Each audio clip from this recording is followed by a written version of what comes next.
Hi, this is Randy Finney with Right Side of the Chart, and today is Tuesday, August 22nd, 2017. In this video, I wanted to highlight a sector that stands out to me as a potential, with some long trade ideas, that is. This is the apparel sector we're going to look at, and specifically apparel stores.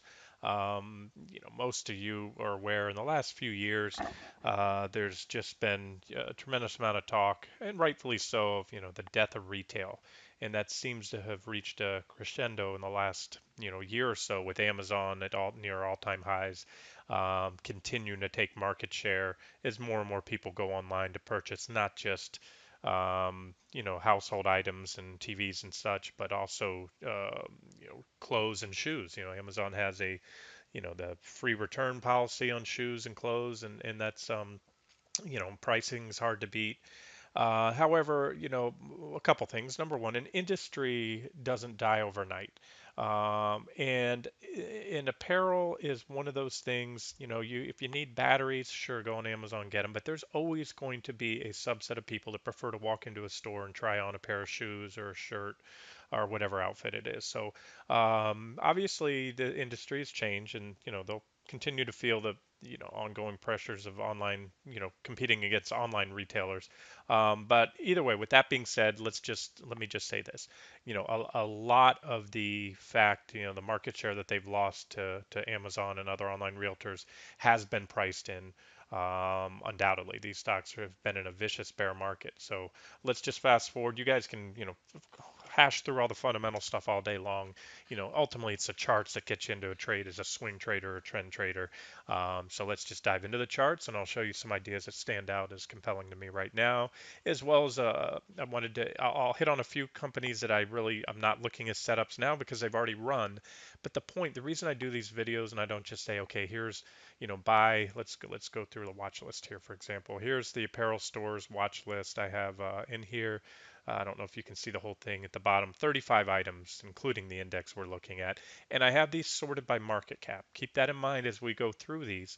Um, the larger the market cap on a company, typically the more stable it is. You're going to have a better management team. A bigger company, multi-billion-dollar company, is going to attract a better CEO and management team and talent typically than a much smaller company. Less chance for corporate shenanigans and fraud and all that, and of course more liquidity. So all other things being equal, heir to the larger companies when trading, and always know the size of your company. If you're buying a company, don't just go by the share price of the stock. Take a look at the market cap. That's my recommendation. Know what you're trading or investing in. So I'm going to go through these in descending order of market cap, starting with the largest, which gives us TJX. That's TJ Maxx. I think they own Home Goods and some other stores out there. So here's the chart, and these are, it's just, nothing's 100% in trading, but it's to me, pretty simple stuff, at least my trading style. There's other factors that go into it. For the most part, we're looking at daily time frames today. We might look at a weekly on a few, but you just look for these divergent highs and lows. You can see negative divergence here at the high. That tells you if you were in that trend, hey, time to tighten up stops or get out because of a likely impending trend change. That's what these divergences warn of. And as I often say, they much more often than not play out. Not always, nothing's 100% in trading, but so you had a divergent high followed by a 15% drop. Then you came full circle.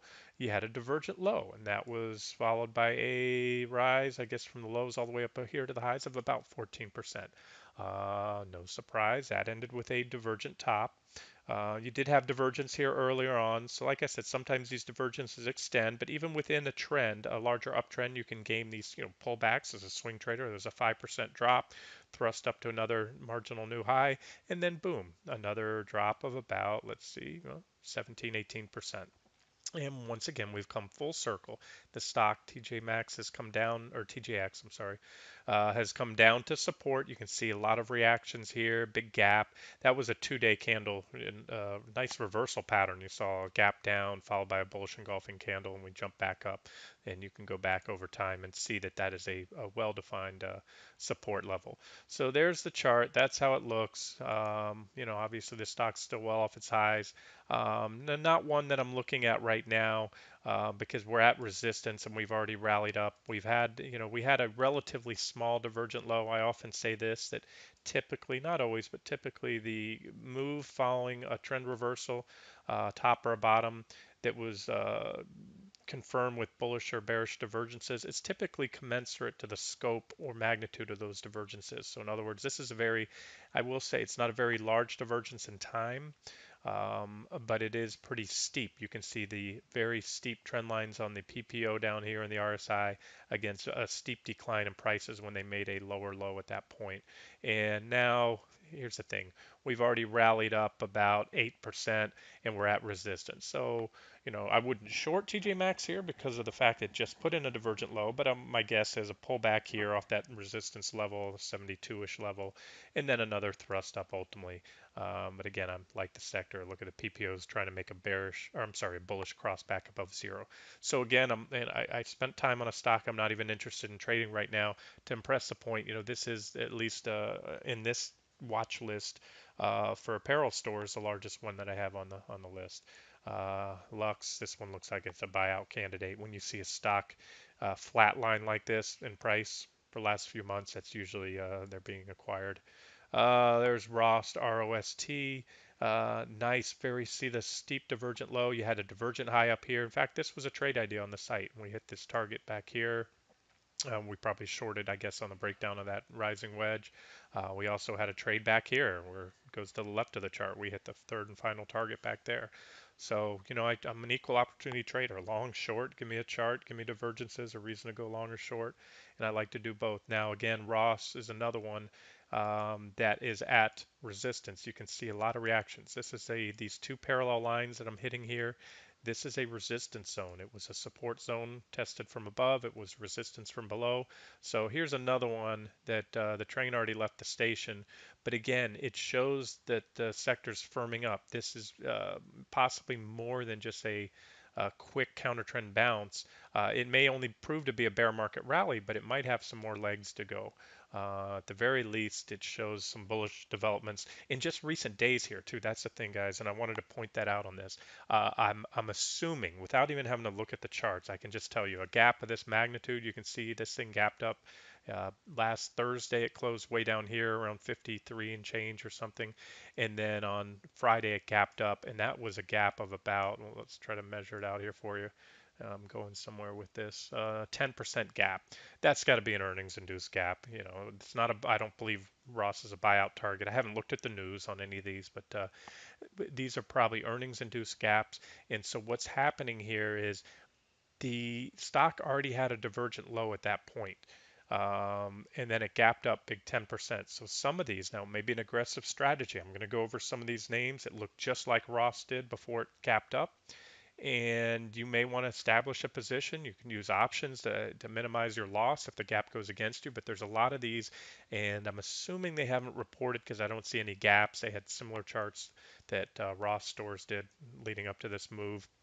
But that one gapped up too close to resistance for me to chase. But again, bullish developments, and I'm not doing hindsight analysis, something that happened months ago. Some of these have rallied for the last few months, but this only happened just a few days ago, a few trading sessions ago. It happened last week. So I'm seeing these surprises come to the upside. I'm seeing a lot of money piling, big volume, and all that stuff. So I don't think train has left the station on the sector yet or all these stocks. LB, L brands. I'm going to breeze through the ones I'm not crazy about. This has longer, that's a longer term support line. Have to go back a little farther on the chart here, maybe even the weekly chart. No, that's a sloppy line. I don't know where that line came from. Might have been a stock split or an adjustment on the stock, and that line wasn't reflected. So, anyways, not crazy about that one. GPS I do like. This is Gap Inc. Gap stores. You can see here, this line right here, a lot of reactions, reaction, gaps, all the gaps, reactions off it. So this is a support level. And so what we had here, and I probably would have pointed this out back at the time because a lot of these notes were already on my chart, the trend lines and notes here. We had a divergent high. That divergent high when the stock topped out was followed by a drop of about 31%.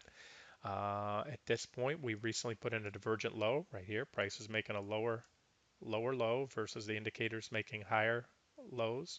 and we had a nice pop, but we've come back in and we're right above that support level. So here's one that seems to be defending the support level, and whether or not it pans out, it's hard to argue that this is not an objective long entry somewhere here, as close as you can get to that support level. You might want to try to get it to the penny because the stock may have already bottomed. So you buy it somewhere in here for a thrust up to maybe that previous reaction high with a stop somewhat below, maybe on a daily closing basis. This was a little washout move, so I doubt we'd get another one. We already had a little flush out move below that support level, so the odds of a second one are pretty low. So maybe one closing daily candlestick below that level. Again, check these for earnings because a gap can go, no pun intended, not talking about gap stores, but a gap, opening gap, an earnings induced gap can go for or against your position. There's Lululemon. Well, I know my wife loves this company, loves their clothes, and it just like everything, it took a bath. It's down 43% off the highs.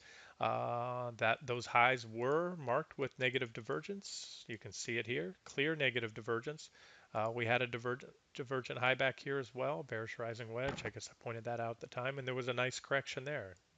So, again, it's relatively simple. This is positive divergence right here. I actually can add that in there too. You can see the divergent low right there. Prices, making equal or lower lows and roughly equal lows and a big pop. And so again, we had a divergent low. Now, once again, this is one that the train has left the station. This is one of the ones I was referring to at bottom back here in the end of May. So it's already run up to a key resistance level defined by a lot of gaps. Could continue higher. I just, yeah, the the posture of the PPO, it's above the zero line. It looks to be curling up. It could curl up here. That one may have another thrust up, but again, I don't like chasing trades that don't have a lot of meat left on the bone and also don't offer clearly objective entry. This stock is what I like to call a no man's land, smack between a key support level where I'd buy it at and a key resistance level where I'd be taking profits. So I just wanted to point out how the sector appears to be firming up. Urban Outfitters, maybe. AEO, I do like this one. Here's one. I drew these lines a little down to show you that we could have a little downside. I mean, this stock looks like a nice potential reversal candlestick today. See that big red candle yesterday with that long tail, and now a big green candle that's moved above it. So this one may offer an objective entry here. It could, and I say it would offer an objective entry here, maybe with a stop somewhat around 1050 or so. I wouldn't go all the way below yesterday's lows. That's probably too much to give up. But you can see this large bullish falling wedge pattern right here. Pretty well defined downtrend line, fairly well defined. Certainly a divergent low. And if the stock takes another thrust down, it will continue to be have these potential bullish divergences. And as soon as these lines cross up, the PPO makes a bullish cross. If it does, assuming that, then we'll have confirmed positive divergence. So that's what I'm looking for here. So again, you can take a shot at it now, stop somewhat below, or you can keep an eye on it. And if we get that confirmed divergence, maybe it makes another low. Maybe you get even a better bullish candlestick reversal pattern. But you can see targets. I mean, this one, even from this point where we're at right now, and today's, it's up over 5% today. My first target is about right here, that first line there. And that's about an 8.5% gain from where we're at right now, and then ultimately maybe up here to the top of that gap there around 12, almost just below the $13 level, and that's about a 15% move. So there's one I really like. PLCE, Children's Place, I wouldn't chase it. It's up here. Had a divergent high. I didn't draw it out for you, but you can see the divergent high right there. Divergence down below, etc. And I don't see bullish divergence, so let's just leave that one alone. DSW, here's another example. This stock has popped. It's up 18, almost 19% today. It was up probably 20% or more at one point, almost right into resistance. This is a resistance line I have and a longer term downtrend line right here.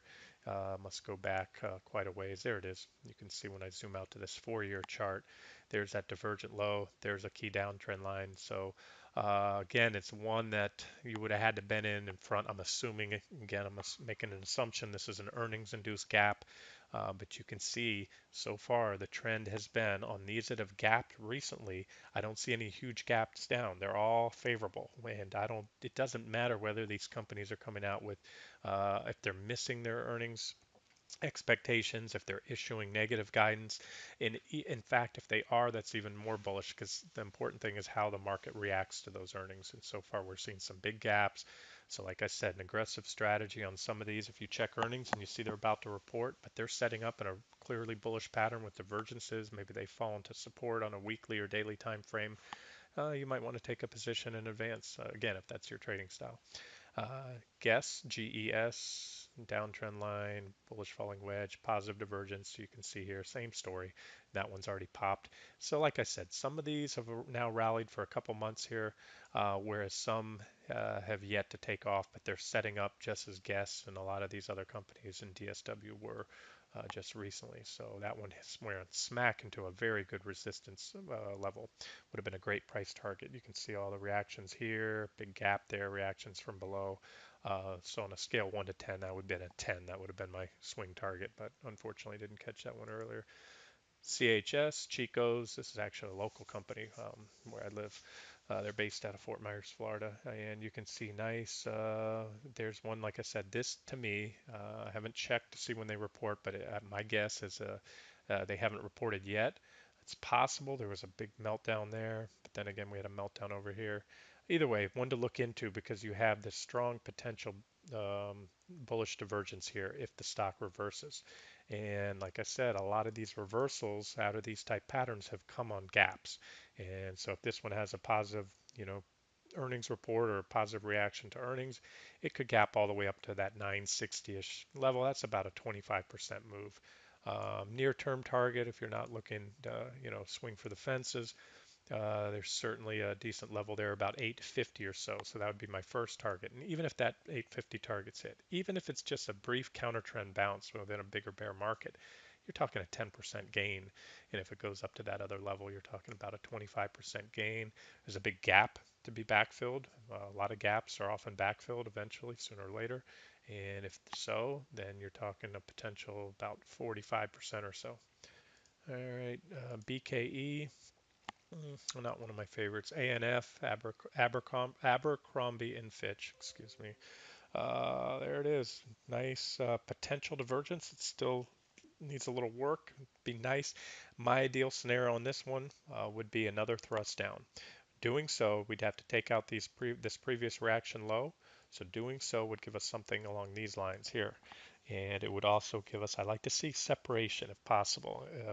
That's my preference in the MACD, the PPO, the RSI when I'm referring to on divergence. By separation, I mean a peak, move back up, and then we clearly put in another higher low. And in doing so, that would give us that divergence we're looking for. And so let's say hypothetically it came somewhere around here, down around, let's say 850, 865. Let's just grab 850 from there. You're looking at a potential run. I'll just target that lower area. We'll call it about 25%. Yeah, somewhere in there.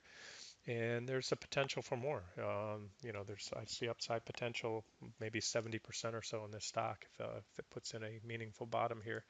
I'd also put a downtrend line on this one and watch that downtrend line. I'd expect a reaction there. So again, if we did come down in that scenario I had, maybe over the next couple weeks or so, then reverse, we might reverse and hit that downtrend line and that horizontal price resistance level around the same time. That would give you an opportunity to take profits, recycle in on a pullback, and then position or ready to position on a breakout of the downtrend line. That would be a ideal scenario for ANF. That's the way I could see it playing out. DLTH, nothing there that stands out to me. TLRD, it's a stock at support. You can see reactions. It's dancing on the support level, divergent low. Not drawn out, but I'll draw it out for you. There it is. You can see the divergent low. So you take it off support if you like it. I might need to study this chart a little bit more.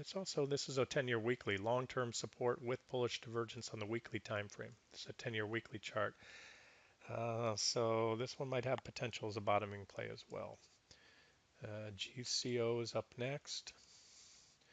Genesco, and there's another one that, like I said, maybe if it's scheduled to report soon, I don't know if it already has or not. Potential bullish divergence. That divergence would go from potential to confirmed if we get a bullish crossover on the PPO, and we need to do that before the PPO makes a lower low, of course, as well as the RSI.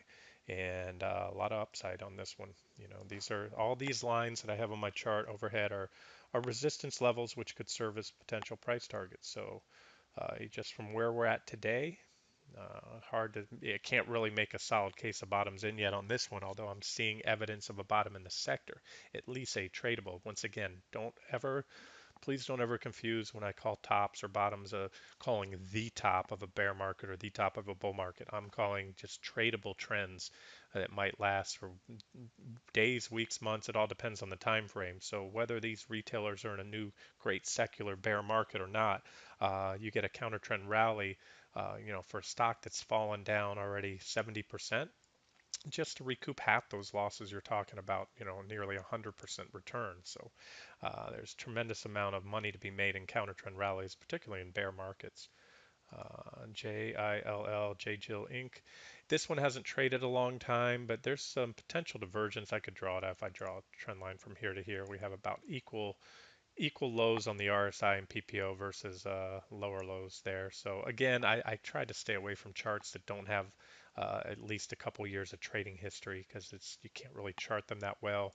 Although I have to say that I do like this one. You can put in a downtrend line here. Probably zoom into the 60-minute charts to get a better entry. And as always, if you guys are interested or you have any of these as positions already, you're a gold member of the site, just drop me a line in the trading room, and I'll be more than glad to put up a chart, share my thoughts with you. Express, EXPR, nice looking one. I do like this one. Another story with a potential divergent low here. You have a nice downtrend line to watch right there.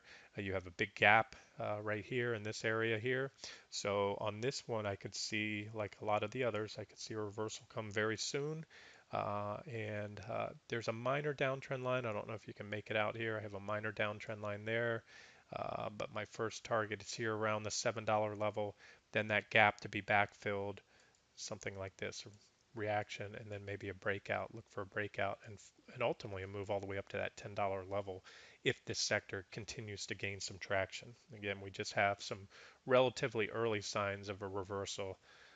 So that would be, again, a long-term target of 10. The stock's only at $5.50 right now, so it'd be near double on your money. ASNA, that one looks to me like I'd prefer to see it. I wouldn't touch it unless it made another thrust down. Therefore, you'd have the divergent low. You can see there. So similar, like I said, the charts are very similar. Birds of a feather flock together. I say that often. So if you're looking at any one particular sector industry, like these are all the retail apparel stores, the charts, for the most part, not all of them, but a lot of them look the same. So that one would be ideal to see another thrust down, put in a divergent low, then the reversal. CATO, I like this one at this time. If as long as these divergences hold, that's CATO Corporation, the CATO Corporation. Um, you can see we're just hanging on, at least to the PPO. We have about an equal low. The PPO appears to be curling up. So if it curls up, puts in a equal or higher low, we certainly have a lower low in prices. That would be bullish divergence, and we already have bullish divergence on the on the RSI. That's bounced.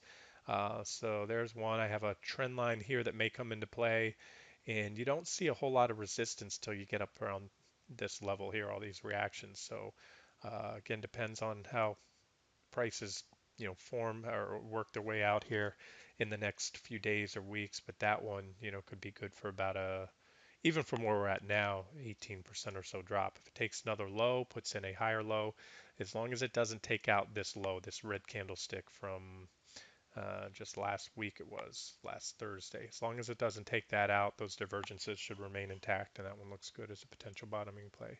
Fran, same story. Potential divergence, they're on the verge of being stretched. This one might have taken them out ever so slightly on the PPO, but so far it looks like a potential bullish candlestick reversal. We had a very high volume. You see that gap down yesterday, that red candle. I don't know if you can make it out behind me. We had a very large volume candlestick bar. That may have been a selling climax, capitulatory selling. And so far, we're moving above that. We've moved above the body of that candle. And if we can take out the top, the wick there, that would be bullish. Potential reversal there in Fran. SCVL, bullish falling wedge, potential divergence. Again, yet to be confirmed. We need to see this PPO turn up and do so soon. But there's a downtrend. I'm not crazy about it, only a few reactions, but a potential downtrend line to watch. Either way, this one may want to come back in. At the very least, these stocks are a lot of them are very oversold, so they're due for a counter trend oversold rally, short covering rally, whatever. CTRN, TLYS. I need maybe another thrust down in that one. BOOT, boot burn, nothing crazy there. We're getting down to some smaller cap names here. NWY, like I said, I'm not going to spend time on a chart I don't see much on. Destination group, potential divergent low, same story here. You can see the divergence, potential again, at this point not yet confirmed, so just one to watch. CHKE, potential divergent low there as well. Smart. This one's only now we're down to about a $56.5 million market cap. Not very large, but there's potential divergence, so maybe another thrust down, take out that previous low, a little washout move.